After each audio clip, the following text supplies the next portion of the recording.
नमस्कार. आजच्या भागाला जर मी शॉर्टमध्ये एक्सप्लेन करायला जाऊ तर डॉक्टर सगळ्यांची समजूत काढण्याचा प्रयत्न करत असतात. मीनवाईल इकडे इंदुमती वल्लरीवरती वाटेल तसे आरोप करते. त्यांच्या लग्नाचा किस्सा बाहेर येणार आहे. डॉक्टर समजवण्याचा प्रयत्न करतात पण प्रेरणाचा काही विश्वास नसतो. मीनवाईल इकडे इंदुमतीला वल्लरीच्या जवळ जाण्याची भीती वाटत असते. ती कसंबसं या दोघींना स्वतःबरोबर नेण्यासाठी पूर्णपणे षडयंत्र रचते. आणि इकडे लाली इंदुमतीच्या अंगावरती येणार आहे. चला बघूया डिटेलमध्ये आजच्या एपिसोडमध्ये काय काय घडलंय. नमस्कार. आजच्या भागात आपण बघणार आहोत इकडे डॉक्टर म्हणत असतात खरं म्हटलं तर ह्या सगळ्या गोष्टी ज्यांच्या बाबतीत वाईट घडलं आहे ना त्यांच्या बाबतीत होतात. तेव्हा तेजा म्हणते पण वल्लरीच्या बाबतीत असं काहीच नाही आहे. तिचा नवरा तर खूप जास्त सपोर्टिव्ह आहे. त्याच्याचमुळे ती तर वकील सुद्धा झाली आहे. तेव्हा प्रेरणा म्हणायला लागते की मग हे सगळं ती कसं काय इमॅजिन करू शकते. तेवढ्यात इंदुमती म्हणायला लागते माझी सून आहे ना अवदस आहे. खरं म्हटलं तिनेच सगळं कटकारस्थान केलं असेल. तिला तर या सगळ्या गोष्टी करायला आवडतात. तुम्हाला माहिती आहे का लग्नामध्ये तिने काय केलं. म्हणजे आम्ही मुलाकडचे आहोत ना 4 भेटवस्तू मागितलं तर काय चुकीचं आहे. ती अक्षरशः लग्न मंडप सोडून निघाली होती तेही हळदीच्या अंगाने. नंतर माझ्या मनाने कसाबसं तिला मनवलं आणि त्यानंतर त्यांचं लग्न झालं. ही 1 नंबरची चॅप्टर पोरगी आहे. तुम्हाला वाटते तेवढी ती साधीसुधी नाहीच आहे ना. मी तुम्हाला सांगते. तेव्हा डॉक्टर म्हणतात मी कुठं म्हटलं पण वल्लरीच्याच बाबतीत हे सगळं घडलं असेल. तिने कोणाच्या तरी बाबतीत असं घडताना बघितलं असेल. म्हणून तर तिचा जो छोटा मेंदू आहे ना तो सगळ्या गोष्टीवरती वर्क करतोय आणि तिला स्वतःहून समजत नाही आहे की तिच्याबरोबर काय होते. याच आजाराला मल्टिपल पर्सनॅलिटी डिसऑर्डर असं म्हणतात आणि त्याच्याचमुळे तिच्या बाबतीत हे सगळं होत आहे. आपल्याला तिच्या बाबतीत थोडं सतर्क राहायला लागेल. तिचा मेंदू आहे ना या सगळ्या गोष्टी इमॅजिन करतोय आणि त्याच्या हिशोबाने प्रोसेस करत आहे. तेव्हा प्रेरणा म्हणते पण माझा काही याच्यावरती विश्वास बसत नाही. चला नर्मदा तिच्या डोक्याचं खूळ असेल पण लालीचं काय. लालीने तिचा हुबेहूब चित्र काढलं आहे. हे कसं काय शक्य आहे. ज्या मुलीला साधी पेन्सिल सुद्धा पकडता येत नाही ती मुलगी पोर्ट्रेट कशी काय काढू शकते तुम्हीच मला सांगा ना. तेव्हा ते म्हणतात मी कुठं म्हटलं की लाली खरी आहे की खोटी आहे. काय माहिती तिने तिच्या भूतकाळामध्ये लालीसारखी की मुलगी कितीतरी वेळा बघितली असेल. आपला मेंदू आहे ना हा कितीतरी लोकांना बघत असतो. कितीतरी लोकांच्या बरोबर वावरत असतो. पण त्याला जेवढे फोटो आणि जेवढ्या गोष्टी आठवण ठेवायच्या आहेत ना तेवढ्याच गोष्टी तो आठवण ठेवतो. बाकीच्या गोष्टी अशा असतो निग्लेक्ट करून टाकतो. मग तसंच काहीतरी मेंदूचं आहे आणि मेंदूचा आपल्याला याच्यावरून अभ्यास करणं खूप कठीण जात आहे. तेव्हा तेजा म्हणते हे वाटतं तेवढं सोपं नाही आहे. डॉक्टर हे किती डोक्याच्या वरचं आहे ना. तेव्हा डॉक्टर म्हणतात आपण उद्या बघूया काय होतंय पण त्यासाठी मी आता जायला हवं. खूप रात्र झाली आहे. Good night. डॉक्टर लगेच सगळ्यांना बाय बोलून जातात. तेजा आणि प्रेरणा सुद्धा डॉक्टरला बाय करतात आणि म्हणायला लागतात चला आता झोपायची खूप गरज आहे. डोकं पूर्णपणे त्याच गोष्टीमध्ये गुंतून गेलं आहे. तेवढ्यात इंदुमती कपाटाच्या मागे लपलेली असते. तेव्हा प्रेरणा बघते आणि म्हणायला लागते काय झालं इंदू काकू तुम्हाला झोप आली नाही का. तेव्हा ते म्हणतात मला तर खूप जास्त झोप आली आहे. मला तर समजतच नाही मी कसं आणि कुठे झोपू. तेव्हा ते म्हणते मग जा ना ज्या घरावरती तुम्ही सतत स्वतःचा हक्क दाखवत असता माझं घर माझं घर माझं घर मग जा तिथे आणि झोपा. तेव्हा ते म्हणतात अगं तसं नाही ग पण तरी सुद्धा मला असं वाटते. तेजा एक ऐक ना ग मी आजचा दिवस इथे झोपली तर चालेल का. म्हणजे मी कशी भाबडी बाई आहे मला तर एवढीशीच जागा लागते. तेव्हा ती म्हणते खरं का तुम्हाला या घरात झोपायचं आहे. तेव्हा त्याला केस प्रेरणाच्या जवळ जातात आणि म्हणतात प्रेरणा तुला तर माहिती आहे ना ग मी किती छान आहे आणि मी एवढ्याशा जागेमध्ये झोपू शकते. खरं म्हटलं तर मला त्या घरामध्ये जायची भीती वाटत आहे. आता वल्लरी ज्या हिशोबाने वागते ना कधी ती उठेल आणि माझ्या माझ्या नर्मदा बनून गळ्यावरती वार करेल काही सांगता येत नाही, म्हणून प्लीज मला असं वाटते मी इथे झोपले तर जास्त चांगलं होईल ना, म्हणजे सगळ्यांसाठी सोपं होऊन जाईल. तेव्हा तेजा म्हणते नाही हे काही बरोबर वाटत नाही. तेव्हा ते म्हणतात खरंच का ग, मी इथे झोपू शकत नाही का, प्लीज झोपू द्या ना रे. तेव्हा त्या सांगायला लागतात कसं आहे मला एवढी झोप येते ना की मी रस्त्यामध्ये सुद्धा झोपू शकते, म्हणून मला असं वाटते मी इथे झोपावं. तेव्हा ते म्हणते एक काम करूया, तुम्हाला घरी जायची भीती वाटते ना, मग मी सुद्धा तुमच्या बरोबर येतो, आम्ही तुमची सोबत होतो. तेव्हा ती म्हणते ठीक आहे चला मग. तेव्हा त्या दोघे काही हलत नसतात. ते बघता इंदुमती म्हणायला लागते एक काम कर प्रेरणा, तू पुढे राहा, मी मध्ये राहते आणि तेजा तू माझ्या मागे राहा आणि चल आपण जाऊया. त्या तिघी लगेच तिकडे घरी जायला निघतात. तर थोड्या वेळानंतर इकडे लालीचं पोस्टर उडत असतं आणि इंदुमती गाढ झोपलेली असते. तेवढ्यात ते पोर्ट्रेट उडतं आणि इंदुमतीच्या अंगावरती पडते. तेवढ्यात तिला जाग येते आणि अजून काही नाही तर लाली तिचा गळा आवळत असते. ते बघता इकडे प्रेरणा आणि तिच्या गाढ झोपेमध्ये असतात. इंदुमती जोरजोरात म्हणायला लागते वाचवा वाचवा वाचवा. तेवढ्यात प्रेरणा आणि तेजा तिथे येतात. इकडे लाली म्हणत असते तू माझं झाड होशील ना, माझ्या आईच्या सारखंच तुलाही आता मला झाड बनवायचं आहे. तेव्हा इंदुमती म्हणत असते अगं प्रेरणा तेजा मला वाचवा ना वाचवा ना. तेव्हा ती म्हणायला लागते मस्त आहे हे सगळं, म्हणजे आईचं झाड सून आणि लेकीचं झाड सासू, हे किती छान आहे ना.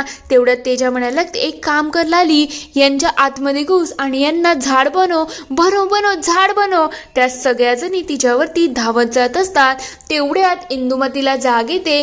ती ठसका देतच उठत असते हा हा काय झालं वाचवा वाचवा वाचवा. तेव्हा प्रेरणा तेजा विचारतात काय झालं, तुम्हाला कसा कोणी धरला आहे जे तुम्ही वाचवा वाचवा करताय. तेव्हा ते म्हणतात तुम्हीच लोकींनी माझ्यावरती वार केला आहे ना, तुम्हीच माझ्या जीवावरती उठल्या आहेत ना. तेव्हा तेजा म्हणते इच्छा तर खूप आहे पण आम्ही का करू तुम्ही सांगा ना, तुम्हीच आम्हाला सोबत म्हणून बोलवलं होतं आणि त्यासाठी तर आम्ही इथं आलो आहोत. तेव्हा ती म्हणते मला ती लाली माझ्या गळ्यावरती बसलेली दिसली आणि तुम्ही दोघीही त्यांच्याबरोबर सामील झाल्या होत्या. खरं म्हणजे तुमच्या लोकांना मला झाड बनवायचं होतं ना, म्हणून हे सगळं तुम्ही केलं आहे ना. तेव्हा ती म्हणते काय बोलताय तुम्ही, तुमचं तुम्हाला तरी कळतंय का, तुम्हाला सोबत व्हावी म्हणून आम्ही इथे आलो ना, तरी सुद्धा तुम्हाला आमच्याशी प्रॉब्लेम आहे का. तेव्हा ती म्हणते मला तर आता भीती वाटायला लागली आहे की कधी कोण येईल. खरं म्हटलं तर या सगळ्या गोष्टीमध्ये मी बाळाचा विषय सुद्धा काढू शकत नाही, नाहीतर बाळ सुद्धा झपाटलेलं होईल. खरं म्हणजे ती नर्मदा कधी येते काय करते काय समजत नाही. तुम्ही एक काम करा, डॉक्टरांना लवकर सांगा की वल्लरीला बरं करू दे. तेवढ्यात मागे वल्लरी आलेली असते. ते बघता प्रेरणा तेजा म्हणायला लागतात मावशी वल्लरी. तेव्हा लगेच इंदुमती वल्लरीचे पाय धरते आणि म्हणते सॉरी माझ्याकडून चूक झाली बाई, मी असं काही बोलत नाही आहे, मी तुझा अपमान सुद्धा करत नाही, खरंच माझी चूक झाली, माझ्या बाबतीत काही करू नको हा, मी एक म्हातारी आहे, मी काही बडबडते. तेव्हा वल्लरी म्हणते सासूबाई काय करता, शांत व्हा ना. तेव्हा ती म्हणते अगं प्लीज प्लीज प्लीज मला काही करू नको ग, मी खरंच काही केलं नाही आहे, प्लीज प्लीज मला वाचव. तेव्हा वल्लरी चिडते आणि म्हणाले ते सासूबाई शांत व्हा, मी वल्लरी आहे, यांचं काय चाललं आहे खरंच काही कळत नाही. तेव्हा तेजा म्हणायला लागते तुझ्यासाठी कॉफी आणू का. तेव्हा वल्लरी सांगते हो कॉफीची तर गरज आहे, माझं डोकं खूप दुखत आहे, पण तुम्ही यांच्याकडे सुद्धा बघा. सगळ्याजणी थोड्या घाबरूनच गेलेल्या असतात. दुसरीकडे अण्णा मनोज आणि हर्षित तिघही घरी येतात. तेव्हा अण्णा म्हणायला लागतात तुम्हाला जे काही तिकडे बघितलं आहे ना त्या सगळ्या गोष्टी तुम्हाला विसरायच्या आहेत आणि मी जसं सांगितलं आहे तसंच गोष्ट व्हायला पाहिजे. घरी गेल्याच्या नंतर पहिले आंघोळ करायची आहे, तोपर्यंत कोणत्याच वस्तूला कशालाच हात लावायचं नाही हे सुद्धा आठवण ठेवा आणि तिथे जे काही झालं ते कोणाला काहीच सांगायचं नाही. तेव्हा मनोज म्हणतो पण तुम्ही तर आम्हाला गाडीमध्ये पाठवलं, त्यानंतर काय झालं. तेव्हा ते म्हणतात त्यानंतर जे काही झालं ना ते आपल्या तिघांमध्येच राहायला पाहिजे, याची झळ कोणाला लागता कामा नये हे कायम आठवण ठेवा आणि या हिशोबाने सगळ्यांना वागायचं सुद्धा आहे. ते लगेच अण्णाला होकार देतात. दुसरीकडे इकडे तेजा सगळी हकीकत सांगत असते की वल्लरीने लालीचं पेंटिंग काढलं आणि तुम्हाला माहिती आहे का, ती विचित्रच वागत होती. डॉक्टरांनी जेव्हा आमच्या बरोबर गेम खेळायला सुरुवात केली ना, एक एक करून गेम जशी पुढे गेली तेव्हा डॉक्टरांनी लालीचं नाव घेतलं, तेव्हा वल्लरी माझी मुलगी अशी म्हणून हाक मारली आणि त्यानंतर ही बघा, ही तिने पेंटिंग सुद्धा काढलेली आहे. अण्णा इकडे पेंटिंग बघत असतात तेव्हा तेजा म्हणायला लागते, हे सगळं थोडं विचित्र आणि विचित्र होतं.